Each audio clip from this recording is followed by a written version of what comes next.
अस्सलाम वालेकुम वरहमतुल्लाह। मुअज़्ज़ज़ ख़वातीन व हज़रात, उम्मीद है आप सब खैरियत से होंगे और ठीक होंगे। मेरा नाम अरबाज़ अर्ज़ी है और आज मैं एक इंतहाई अहम मौजू पे आप लोगों से गुफ्तगू करने वाला हूँ। जैसा कि हम सब लोग जानते हैं कि पाकिस्तान और पूरी दुनिया के अंदर थैलेसीमिया के हर साल हज़ारों बल्कि लाखों बच्चे जो हैं वो लुक़माए अजल बन जाते हैं। थैलेसीमिया एक इंतहाई जो है वो मोज़ी मर्ज़ है, जिससे जो हमारा जिगर है वो बाकायदा खून नहीं पैदा कर पाता और जो बच्चे हैं उनकी जिस्मानी और मेंटली जो नशोनुमा है वो रुक जाती है, जिसके लिए एक प्रॉपर ड्यूरेशन के बाद जो है वो बच्चों को ब्लड इंजेक्ट किया जाता है। और ये भी एक इतना ज़्यादा ब्लड एक्वायर करना, इकट्ठा करना, जमा करना, ये एक इंतहाई मुश्किल काम है। अब देखें, हम लोग डोनेट भी करते होंगे, ब्लड भी डोनेट करते होंगे, अतियात भी देते होंगे, सदक़ात भी देते होंगे थैलेसीमिया के मरीज़ों के लिए, लेकिन हमें इसके लिए एक दो बुनियादी अवेयरनेस भी बेदार करने की ज़रूरत है। देखें, कोई हाल ही की कुछ स्टडीज़ के मुताबिक जो फैमिली के अंदर ज़्यादा शादियां होती हैं, जो कज़न मैरिजेज़ होती हैं, उनके अंदर थैलेसीमिया के केसेस सबसे ज़्यादा देखे गए।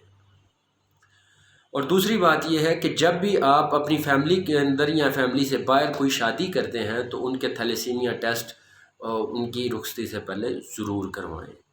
ये सेफ्टी के लिए ज़रूरी है। जिस तरह हम HIV टेस्ट करवाते हैं, हेपेटाइटिस टेस्ट करवाते हैं। पहली बात यह है कि फ़ैमिली के अंदर हमने शादियां नहीं करनी, ठीक है।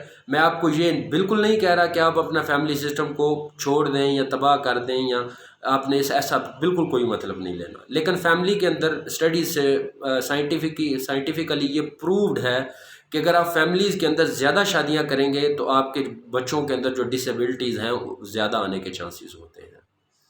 और दूसरी बात यह है कि अगर आप आउट ऑफ फैमिली भी शादी करते हैं तो रुखसती से पहले आपने लड़के और लड़की दोनों का थैलेसीमिया का टेस्ट करवाना है।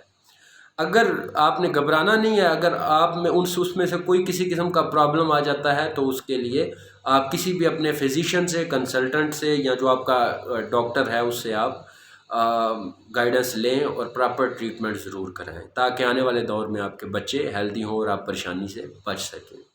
और तीसरी बात, सबसे अहम बात यह है कि परहेज़ इलाज से बेहतर है। हम अगर बाशऊर होंगे तो हमारी आने वाली नस्लें भी सेहतमंद होंगी। अगर हम इसमें दिमागी कोताही या आलसी से काम लेंगे तो हमारी आने वाली नस्लें भी मेंटली मजबूत या जिस्मानी तौर पे माज़अल्लाह जो है वो डिसेबल पैदा हो सकती हैं। तो आपने एहतियात करनी है, आपने ये शऊर बेदार करना है। आपने ऐसे ढेर सारे मैसेजेस अपने जो हैं वो फैमिली के अंदर, अपने फ्रेंड्स के अंदर, अपने दीगर हलकों के अंदर आपने शेयर करने हैं और आपने इसका अवेयरनेस और शऊर बेदार करना है कि हमने इस मर्ज़ को शिकस्त देनी है। स्टे स्ट्रॉन्ग और हमने एक हेल्दी पाकिस्तान बनाना है। Thank you so much.